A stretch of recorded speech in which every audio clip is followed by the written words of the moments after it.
1959 में एक फिल्म आई थी, नाम कागज के फूल। गुरुदत्त इस फिल्म के अभिनेता थे। उन पर एक मशहूर गाना फिल्माया गया। आज की अगली स्टोरी पढ़ते मुझे वही गाना अचानक से याद आया।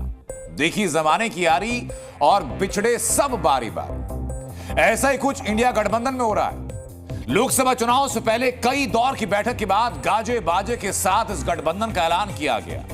मकसद था एनडीए गठबंधन को चुनौती देना, लेकिन आज हालात ये इस गठबंधन के सबसे बड़े पार्टनर कांग्रेस पर निशाना साधते हुए सारे दल एक एक करके गठबंधन को छोड़ रहे हैं। जी हां, राजनीति में मोड़ चुनाव और हार है। ऐसा ही कुछ इंडिया गठबंधन में। लोकसभा चुनाव से पहले धूमधाम से बना इंडिया गठबंधन टूट चुका है।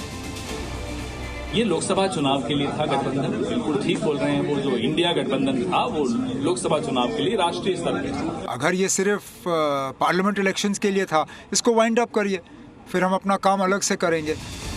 इंडिया गठबंधन के टूटने का सूत्रधार बना दिल्ली चुनाव और अरविंद केजरीवाल। अरविंद केजरीवाल ने अकेले चुनाव लड़ने का फैसला किया तो दिल्ली में कमजोर कांग्रेस को इंडिया गठबंधन ने किनारे लगा दिया। दिल्ली का चुनाव आम आदमी पार्टी और बीजेपी के बीच में है। ये इंडिया गठबंधन का चुनाव नहीं है। जो भी हमें समर्थन मिल रहा है, मैं उन सभी पार्टियों का दिल से शुक्रिया अदा करता हूं। अब मुकाबला त्रिकोणीय है और इंडिया गठबंधन की पार्टियां कांग्रेस को नहीं बल्कि आपको सपोर्ट कर रही हैं। दिल्ली में आम आदमी पार्टी है तो कांग्रेस को समर्थन करना चाहिए था, लेकिन आज कांग्रेस विरोध में खड़ी है और वोट काट रही है। पृथ्वीराज चौहान की तरफ से एक स्टेटमेंट आता है, वो कहते हैं कि अरविंद केजरीवाल जीत जाएंगे दिल्ली इलेक्शन। क्या कहना चाहेंगे? बिल्कुल, और अच्छा काम तो जीतना ही चाहिए।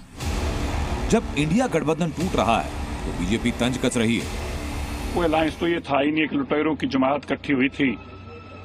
अब उन लोगों को लग रहा है कि भाई केजरीवाल के साथ जिसको लाभ ज्यादा दिख रहा है वो केजरीवाल के साथ भाग गए।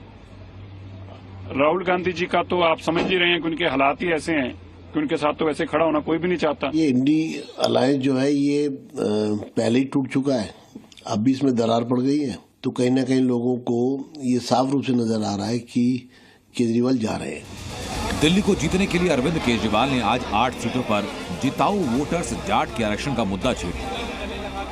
जाट समाज के साथ साथ 5 और जातियां हैं जो दिल्ली की स्टेट लिस्ट में है और केंद्र की स्टेट लिस्ट में नहीं है। ये है रावत, रोनियार, रायतंवर, चारण और ओड। इनको भी दिल्ली की केंद्र सरकार के जितने संस्थान हैं वहां पे रिजर्वेशन नहीं मिलता। ये भी दिल्ली की ओबीसी लिस्ट में है, केंद्र की ओबीसी लिस्ट में नहीं है। अब जाट आरक्षण के मुद्दे पर कांग्रेस और बीजेपी एक साथ एक सुर में अरविंद केजरीवाल पर हमलावर हैं।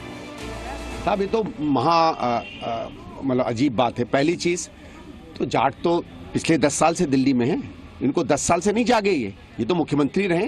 इन्होंने अगर जाटों के लिए कोई भी काम किया होता तो आज इनको चुनाव से ठीक 25 दिन पहले जाटों की याद नहीं आती। दिल्ली में चुनाव में 4 हफ्ते से कम का वक्त बचा।